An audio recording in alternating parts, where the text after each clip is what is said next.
Consider a body and a force is acting on the body in this direction. That means 5 Newton towards right, and another force is acting 3 Newton in the same direction.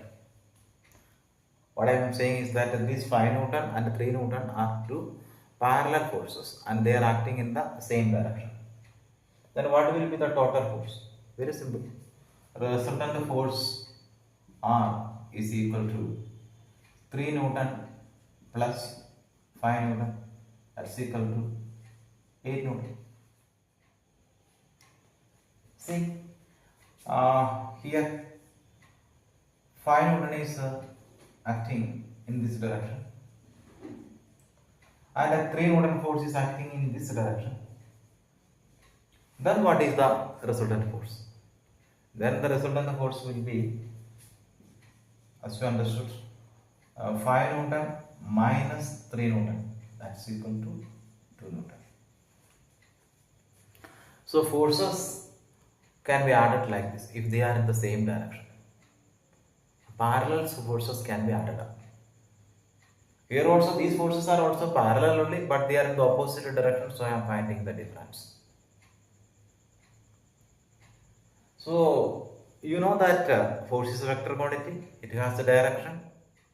These forces can be represented by arrow-headed lines, and the length of the line represents magnitude of the force, and arrowhead is showing the direction.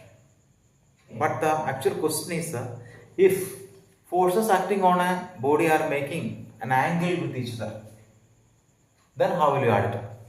For instance, one force is in this direction. How much force? 3 Newton. Let me make a scale for that. What is this? I need something to measure. I am assuming like this. This length is equal to 1 Newton. Okay. So 3 Newton I need, no? Okay, this is 1 Newton. Oh, this one is 2 Newton. Okay, let me take away 2 Newton. So this force is of 2 Newton. 2 Newton force is acting in that direction. And another force, many Newton. This is 1 Newton.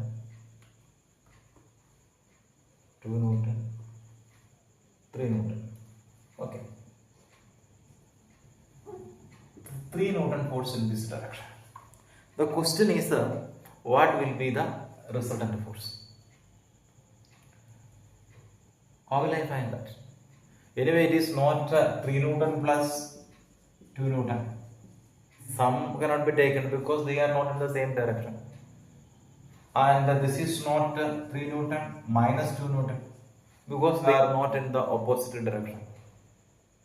So they are making one angle. So this angle is important. If this angle changes, resultant force also will change. So how will we do that? To add these two forces, we have got a method of parallelogram. So I am showing the method of parallelogram to find the resultant force. See, further what will I do? I will make a parallelogram taking these forces as sides. So this line, let me call it OA. The 2 Newton is along OA and the 3 Newton is along OB. Taking OA and OB as the sides of a parallelogram, I will complete this parallelogram. So I need a line parallel to this OB. Okay. Let me take it this way. My diagram is only an approximation. Okay. And I need a line parallel to OA. Okay. Yes. So I can complete the parallelogram. This is the completed parallelogram. OACB. OACB is the completed parallelogram. Then I am getting this diagonal OC.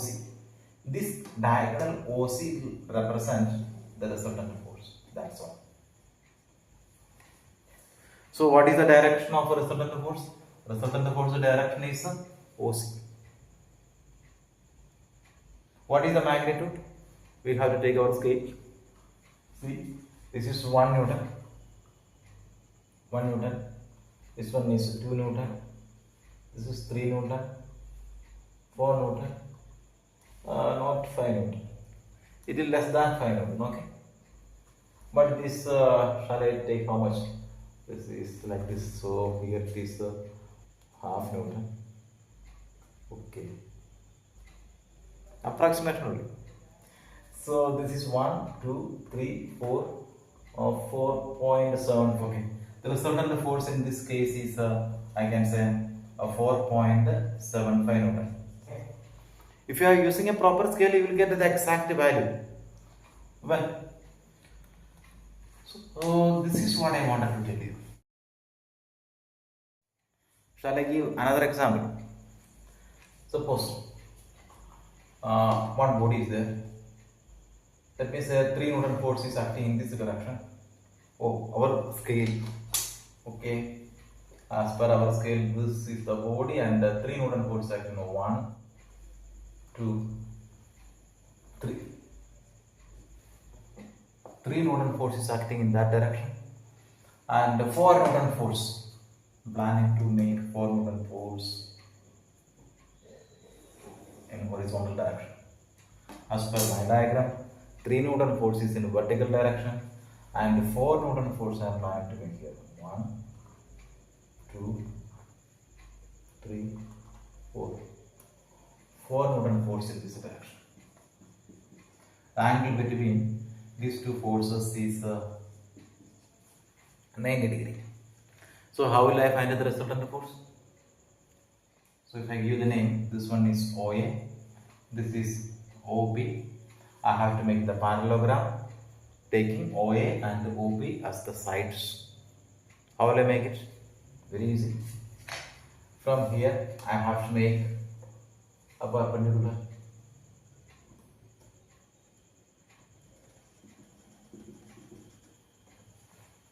In this case our parallelogram will become a rectangle. One of the angles of the parallelogram is 90 degree. That means all angles of the parallelogram will be 90 degree, and that is a special case of parallelogram. That is a rectangle. So if I measure this, that will give the magnitude and direction of the resultant force. See, 1 Newton, 2 Newton, 3 Newton, 4 Newton, 5 Newton. Okay, so if I add vector F1 and vector F2, I will get this resultant force. That is also a vector, That resultant force is equal to what? Resultant force is equal to 5 Newton along OC. Along OC. This way you can add forces.